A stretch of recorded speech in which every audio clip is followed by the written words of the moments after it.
together our press conference here to give you a little bit more information about what happened. Spelling of my name, G-A-R-Y-C-U-T-L-E-R. Last night, we unfortunately had 4 first responders that were hit by a suspected drunk driver while they were working on a crash on I-76 about milepost 13. We got the call in at about 9:10 last night when we were requested to help Commerce City with a crash that they were investigating. The situation was, this was on the westbound of I-76. There was a previous crash that was going on where both South Adams County Fire Department and the Commerce City Police Department were working on this crash, investigating it.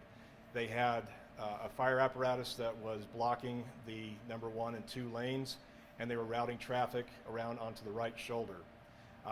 While they were doing the investigation, we had an individual in a Toyota Tacoma that ended up going around the barricades, went over on the left side around the fire truck, and ended up striking 4 of the personnel that were out on the roadway. We had 2 Commerce City Police Department officers that were injured and 2 fire department personnel that were injured. All were outside of their vehicles at the time. We're going to go ahead and have other people explain who they are and how they're doing on this.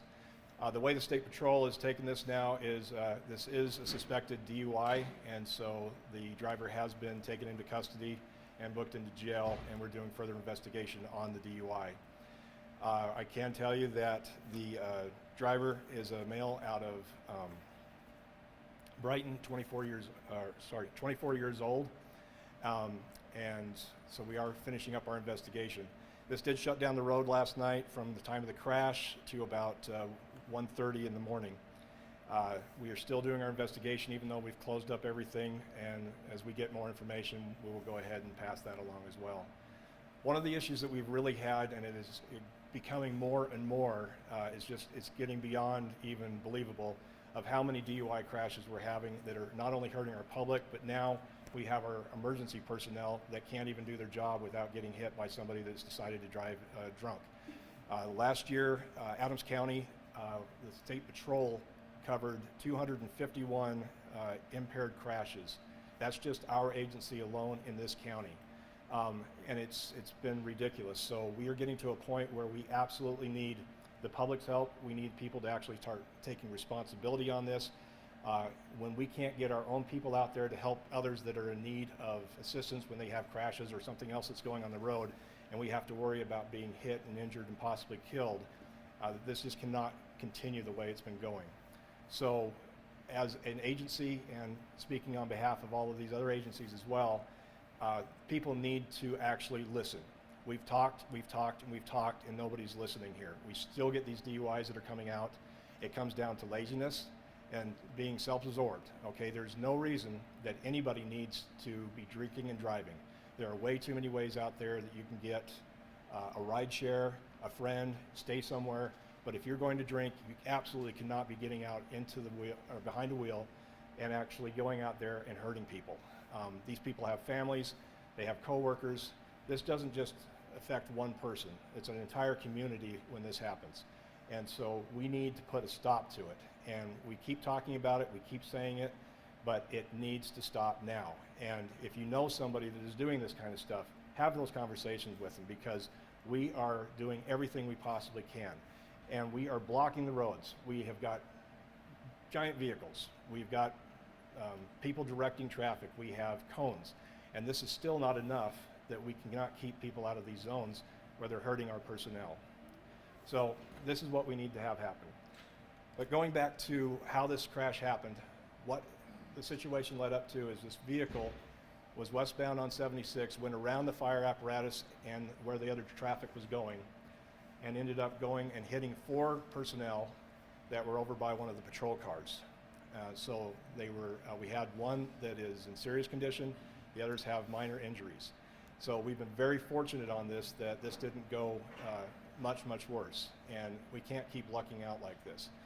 So what we're going to be doing is we went ahead and finished up all of our investigation on scene last night, and we have gone ahead and are putting that in and taking a look at everything and filing all of our charges with the driver.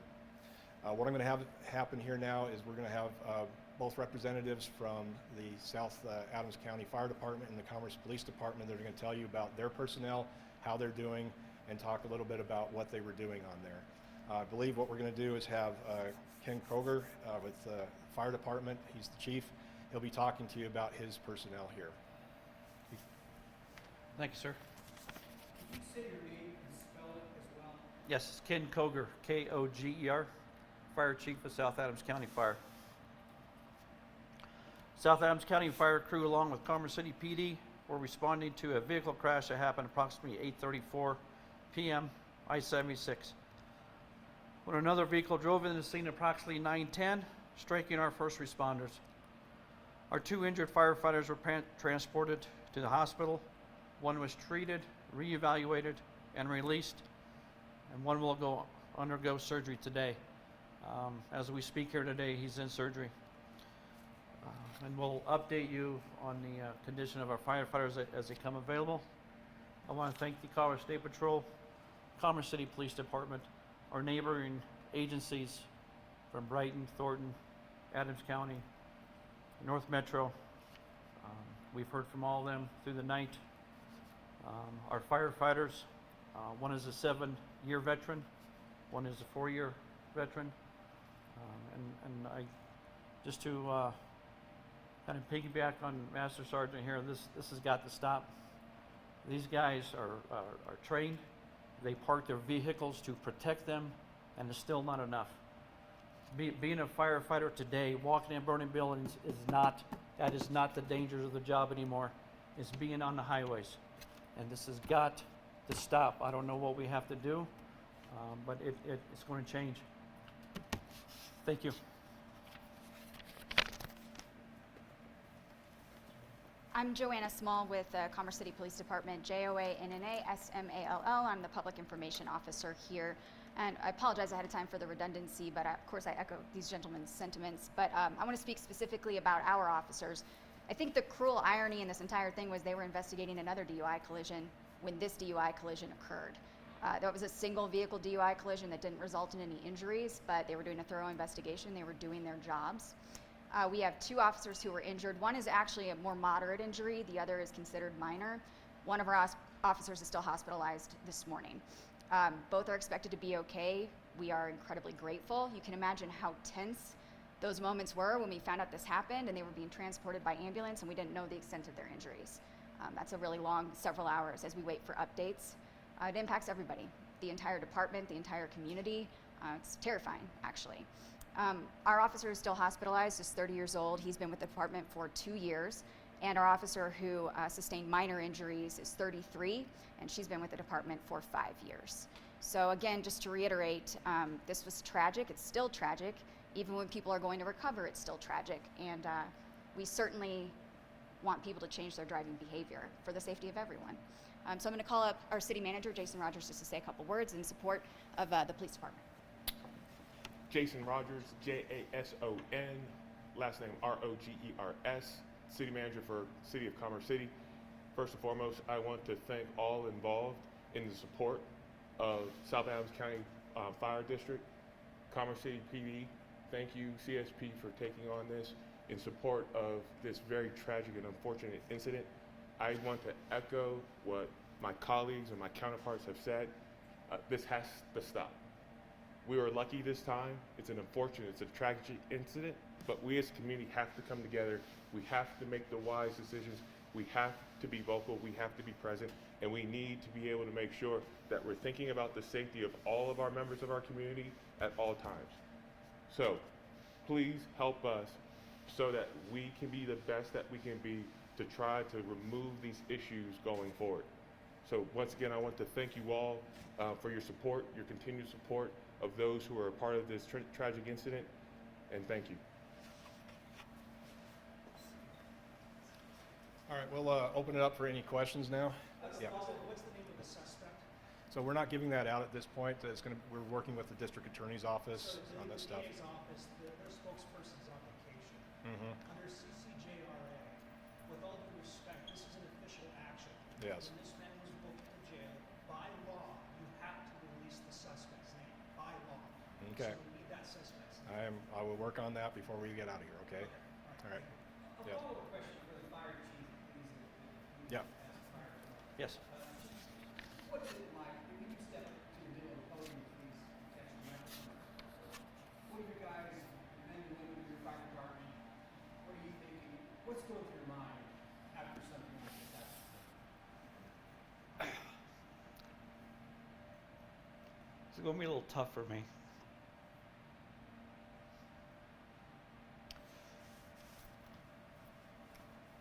I get the call at 8:30 last night. The first information we had was he was red. Our firefighter, meaning he was very serious. We go to the hospital. We're thinking we got our crews. I'm trying to think of how we get this fireman's wife down to the hospital. They have a 1.5-year-old son that we got to get them taken care of. So we have our other chief staff going to their home. We got officers, our other officers out on the fire scene. Get to the hospital and it's full of our firemen.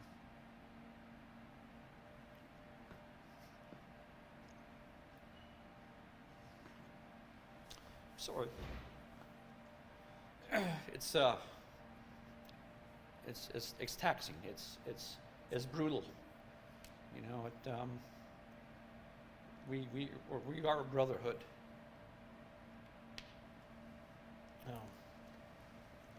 It's you don't know what to think. You don't know how to act.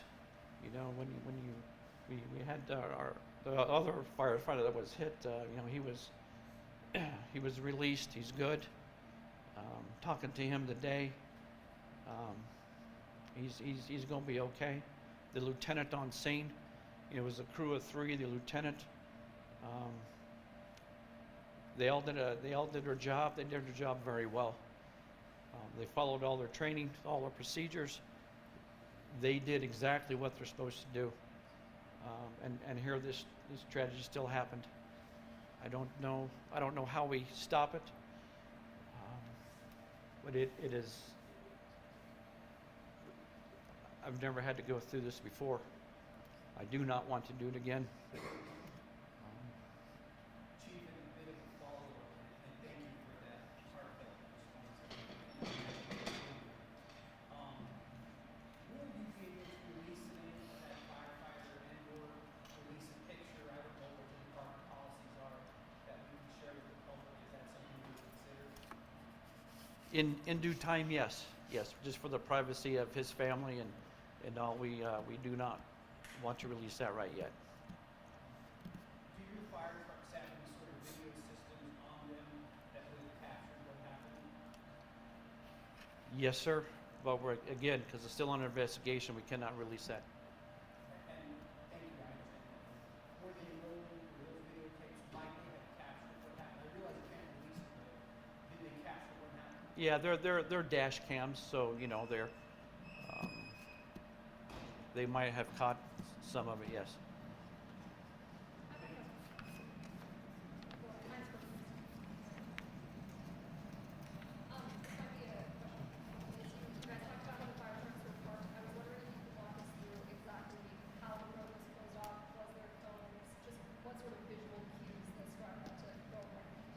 You probably remember looking at it.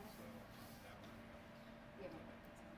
I don't know if we can answer that question right now without having reviewed all the body camera footage or something to actually see it. I mean, do you want to address procedure, how we typically close a roadway? This is Chief Guadnola, and he could talk procedurally speaking about that. That might be the best way to do that. I'm Darrell Guadnola, DARREL GUADNOLA. I'm the Chief of Police here in Commerce City. And to address your questions, broadly, we do practice what is referred to as TIMS. It's a traffic incident management system, and that system is calculated to ensure the safest possible environment for our first responders when they investigate accidents on any roadway or highway. And typically what happens in that regard is the fire department works closely with us to park cars and their larger apparatuses to block traffic and to signal traffic for some distance that they need to move over to the right or to the left. While the specific configuration last night I can't address, what I can tell you is the fire apparatus and other vehicles were positioned such that traffic was directed to pull over to the right and go around. And this driver, for whatever reason, found a small opening between the left shoulder and the back of the fire apparatus and decided to go around the left instead of the right, at which time he struck the 4 individuals who were working. Yes, ma'am. And Chief, a follow-up question for you. Would your officers have body worn cameras that would capture some of this, or would your cars have video as well? Yes. I realize there's rules and standards for releasing that video. How long might it be before that video could be released, or perhaps we could see some of that? I'm going to defer to CSP as they're the investigating agency on that. So as long as it's part of an ongoing investigation, that won't be released. I suspect there will come a time that we will be able to do that, but that'll be in conjunction with the direction of State Patrol. Do we know how fast the Tacoma was going? I do not. He was on the left shoulder, and it didn't come off the roadway at all. I'm not sure. Could you say, I know you can't be specific about how fast, but was he moving at highway speed, or was he moving at just low speed, high speed, medium speed? That's very difficult to say. I have seen some of the video, but given the fact that there are no other moving vehicles in some of the frames that I've seen, it's hard to gauge exactly there's no markers to exactly gauge what that speed would be. And Chief, did that Tacoma pass on the left-hand side as other cars were passing on the right-hand side? Yes. He was moving as other traffic was going in the correct direction? Yes.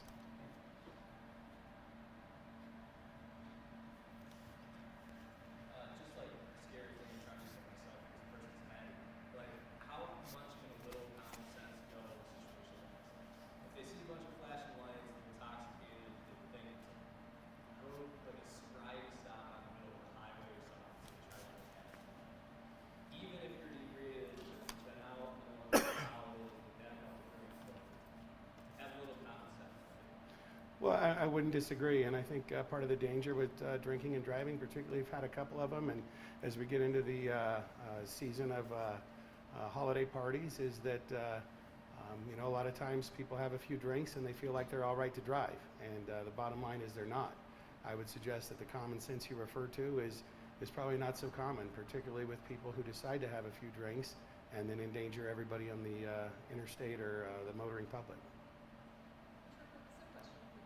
Obviously, State Patrol troopers have been victim of deadly crashes like this in July. There was another crash similarly. Troopers were responding to a crash. And you spoke to a little bit about how you're frustrated, but is there a message for the community as these crashes become more frequent? Until we get to a part with our society that this is completely unacceptable, it means that there needs to be change on all aspects of it.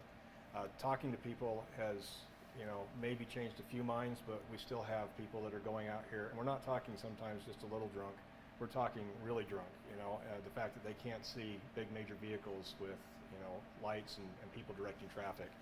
And so, we, as an agency, just this year, we went ahead and put together a statewide task force. It's basically a DUI task force that goes around the state and just hits DUI pockets. And so we look at the data that we have, and we are sending those guys out there just particularly to look for that. And unfortunately, they're not having trouble finding them. We're getting a lot of DUI arrests when these teams come in. So what they're doing is they're assisting the troopers that we have in those areas at that point. What do you think it's going to take?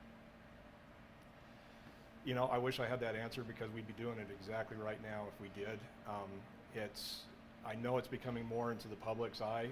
Like you said, we had our own trooper that had a problem just back in earlier in the year. These guys were working on a DUI crash. We have another DUI crash that causes them problems.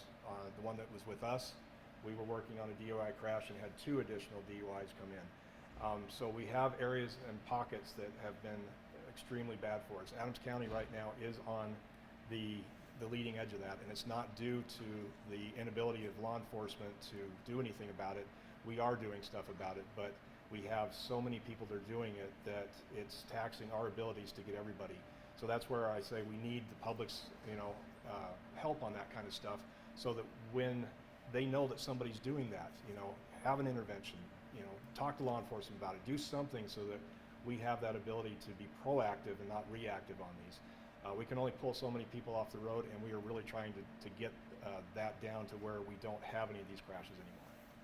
Was this driver alone, this suspected DUI driver alone in the Tacoma? Yes. You mentioned some stats earlier about crashes involving, I think you said emergency vehicles. Do you have any for Adams County, or are they available publicly regarding how many times somebody's crashed into a site that was being investigated by emergency vehicles? So I'm not sure if we have it particularly for that, but we can give you at least the, not right now, but through the State Patrol, we could get the ones that we've been covering, and we've unfortunately been covering a lot of ours as well. The stats I was talking about were basically just impaired crashes that we've had in Adams County. But no specific crashes involving when they crash into emergency vehicles? Correct. We are putting our databases together on it so that we have it, but I just don't know how detailed that is at this point, because I think it's still something a little new over the last couple of years for us. You don't have that? Correct. There was the crash on 270 where one of your troopers had to dive on the bridge. Yeah, and that was the one where they were actually covering a DUI crash, and then we had two separate. So there was one that actually he had to move off the road or off the bridge to keep from getting hit for one DUI, and we had another DUI driver that came in on that same evening and hit one of our patrol cars. So in one small area, we had 3 DUIs. Are there enhanced penalties for a person who crashes with emergency workers that's suspected of DUI? We don't have it like especially it's the same thing as anything, but we just, as an agency, it's hard for us to continue moving on sometimes with that, because we're losing our friends and coworkers, and so it diminishes our ability to be able to continue working with our mindset correctly on that. When you've had somebody that you've worked with that has been killed or injured, and unfortunately most of us up here have had that happen, it really affects your ability when you're on the side of the road or when you're in a crash, trying to make sure that you're not only keeping everybody safe there, but yourself, and just watching constantly. And unfortunately with our job, we're not always able to keep our eyes on the road as much as we want, because we have to help the other people that are there for whatever reason we're there for. I believe you've talked about this before, but why not just shut down the highway and say, okay, you know what, we just gotta shut down the highway? That's not practical, is it? So the chief mentioned TIMS, which is a national program that a lot of the agencies across America are going to. There's a lot of training. The State Patrol has had every one of their troopers go through it, and it is set up to make it as safe as possible for us to be able to handle these situations. One of the things when they usually put the fire apparatus or some other type of barrier up there, they like to work on a lane +1, so give ourselves that lane in between where traffic is. And when they decide that they're just going to go ahead and go through, there's not a lot more that we can do on that. From the information I have at this point, we'd already blocked off a lot of this. This individual may have just gone through it anyways because he was going through a barricaded area. So we can only do so much to try and keep everybody out. We have started shutting down highways and interstates more often for that safety, because the loss of life is much more important than somebody being a little late for something. But we still have to look at everything and what's the quickest way, what's the safest way, and what's the best way to handle these crashes or incidents when we get to them. And you said this person has been charged. Correct. He was arrested last night and taken to the Adams County Jail. And as far as the question you had there, Jeremy, we're not trying to hide anything, so we were just basically trying to work with them. I went ahead and talked to my sergeant. It's Benjamin Winters is the individual that was the driver of the vehicle. Benjamin Winters. Is it with an S? I can get it for you. It's 24. Can you spell the name? I'll have him do it. I haven't seen it there. Is it just regular spelling? Just common spelling on it? Yeah.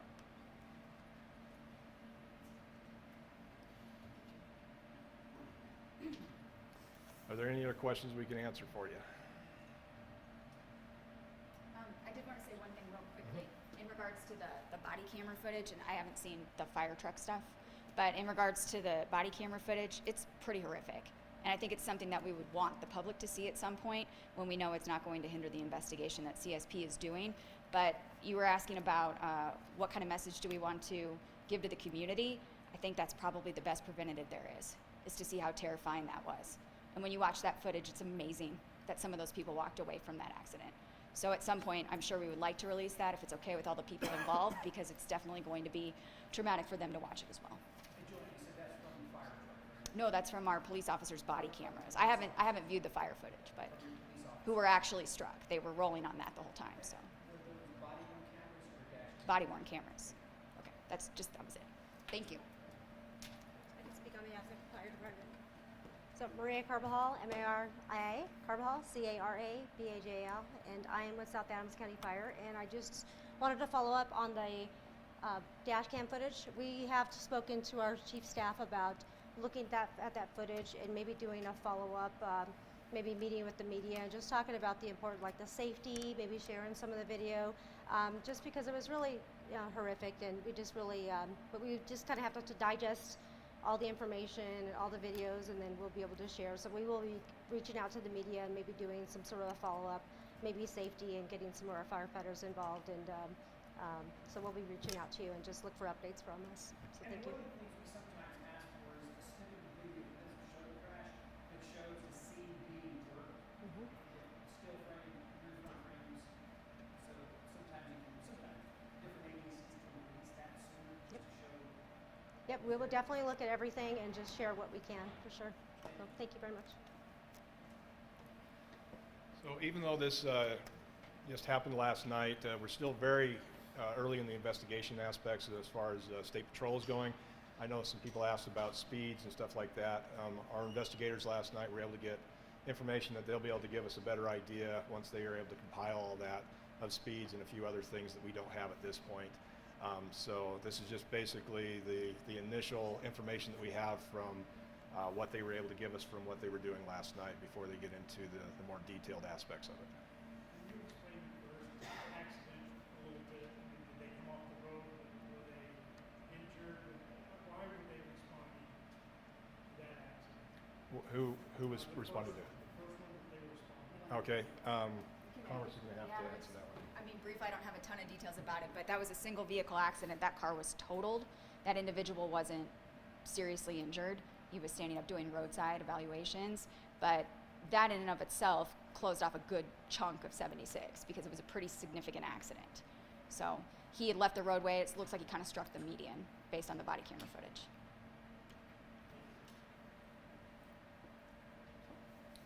Any other questions that we can answer?